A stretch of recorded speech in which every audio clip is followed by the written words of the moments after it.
48 કલાકમાં ઠંડી ભૂક્કા બોલાવશે. ગુજરાતમાં 48 કલાકમાં 3 ડિગ્રી તાપમાન ઘટશે. ગુજરાતમાં ધીમા પગલે શિયાળાએ જમાવટ કરી છે. હાલ ફૂલ ગુલાબી ઠંડી પડવાનું શરૂ થઈ ગયું છે. હવે કડકડતી ઠંડી સહન કરવા માટે તૈયાર થઈ જજો. એક જ દિવસમાં 2 થી 3 ડિગ્રી તાપમાન ઘટી ગયું છે. મોટાભાગના શહેરોમાં વહેલી સવાર અને મોડી રાત્રે ઠંડીનો અહેસાસ થવા લાગ્યો છે. 15.8 ડિગ્રી સાથે ડાંગ સૌથી ઠંડુ રહ્યું. અમદાવાદમાં પણ 3 ડિગ્રી જેટલું તાપમાન ઘટ્યું. નલિયામાં 16.2 ડિગ્રી, અમરેલીમાં 16.6 degree, Vadodara 16.6 degree, Ahmedabad 17 degree, Rajkot 18.5 degree તાપમાન નોંધાયું. હજુ 7 દિવસ રહી શકે છે ઠંડીનો રાઉન્ડ. હવામાન નિષ્ણાત અથર્યા શેટ્ટીએ આગાહી કરી છે કે 8 થી 10 ડિગ્રી સુધી પારો ગગડી શકે છે. બીજી તરફ હવામાન વિભાગે આગાહી કરી છે કે ઉત્તર ભારતમાં હિમવર્ષાને કારણે ગુજરાતમાં હાડથી જવતી ઠંડી પડશે.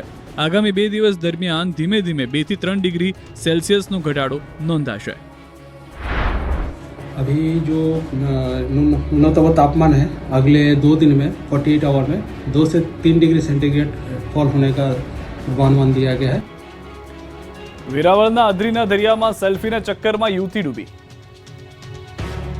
વેરાવળના અદ્રી ગામે દરિયામાં એક યુવતી ડૂબી જતા દોડધામ મચી ગઈ. પ્રી વેડિંગ શૂટ માટે કપલ અને એક યુવતી અદ્રીના દરિયાકાંઠે આવ્યા હતા. આ દરમિયાન 5 લોકો સમુદ્ર કિનારે સેલ્ફી લઈ રહ્યા હતા. ફોટો લેવામાં આ લોકો વ્યસ્ત હતા અને મોજ મસ્તી કરી રહ્યા હતા. ત્યારે દરિયાનું તૂતિંગ મોજું આવતા 5 લોકો તણાવા લાગ્યા. આ સમયે 4 લોકો એકબીજાના હાથ પકડી લેતા દરિયામાં તણાતા બચી ગયા. પરંતુ એક યુવતીને મોજું તાણીને દરિયાની અંદર લઈ ગયું. દરિયામાં યુવતી ખેંચાઈ જતા આસપાસથી લોકો દોડી આવ્યા. સ્થાનિક માછીમારોએ યુવતીને શોધવા માટે કવાયત શરૂ કરી.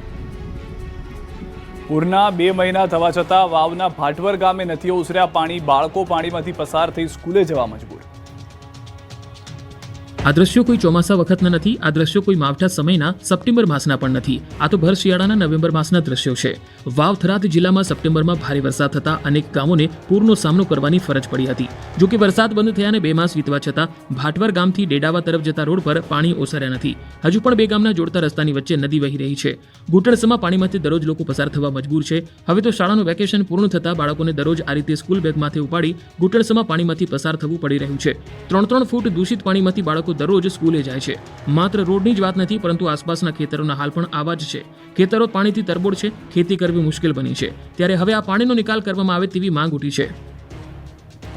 મગફળી સળગાવ્યા બાદ એક ખેડૂતે ખેતરમાં પશુ ચરાવવા છોડી મૂક્યા.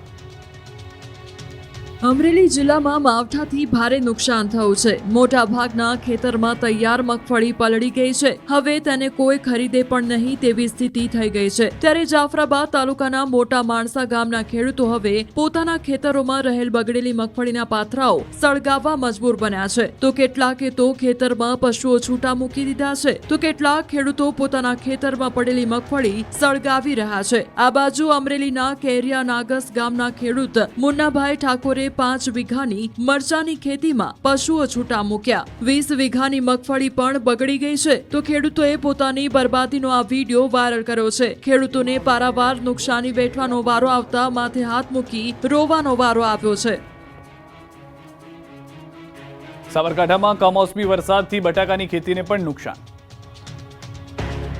સાબરકાંઠા જિલ્લામાં ખેડૂતોએ બટાકાના વાવેતરની શરૂઆત કરી છે, પરંતુ કમોસમી વરસાદે ખેડૂતોની મહેનત પર પાણી ફેરવી દીધું છે. વાવેતર બાદ પડેલા વરસાદથી ખેતરોમાં પાણી ભરાઈ જવાને કારણે બટાકાનું બિયારણ બહાર આવી ગયું છે, જેના કારણે ઉત્પાદન પર અસર થવાની શક્યતા વધી ગઈ છે. ખેડૂતો કહે છે કે 1 વીઘા દીઠ બટાકાની ખેતી પાછળ આશરે 50 થી 55 હજાર રૂપિયાનો ખર્ચ થાય છે, અને જો વાતાવરણ અનુકૂળ ન રહે તો આ ખર્ચ પણ વસૂલ થવો મુશ્કેલ બની જાય છે.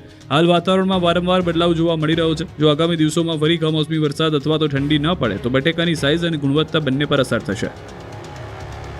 અરવલ્લી જિલ્લામાં 7 બારના ઉતારા કાઢવા મામલે સર્વર બંધ રહેતા ખેડૂતોને ભારે હાલાકી.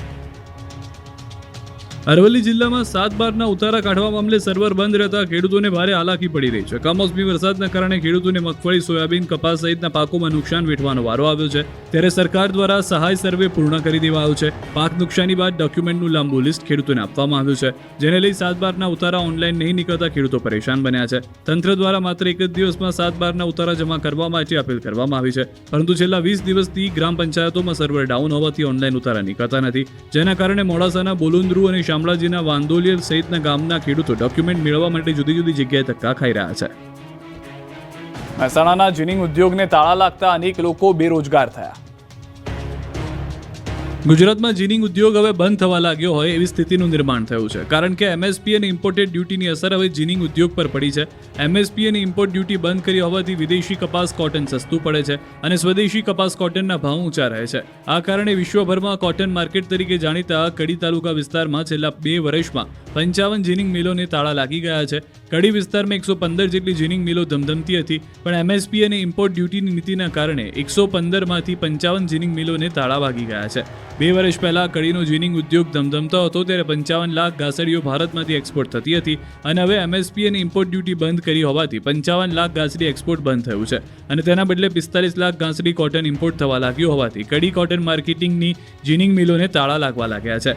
55 જેટલી જીનિંગ મિલો બંધ પણ થઈ ગઈ છે. જો સરકાર સત્વરે યોગ્ય નીતિ નહીં લાવે તો ગુજરાતનો જીનિંગ ઉદ્યોગ 100% બંધ થવાની શક્યતાઓ વ્યક્ત કરાઈ છે.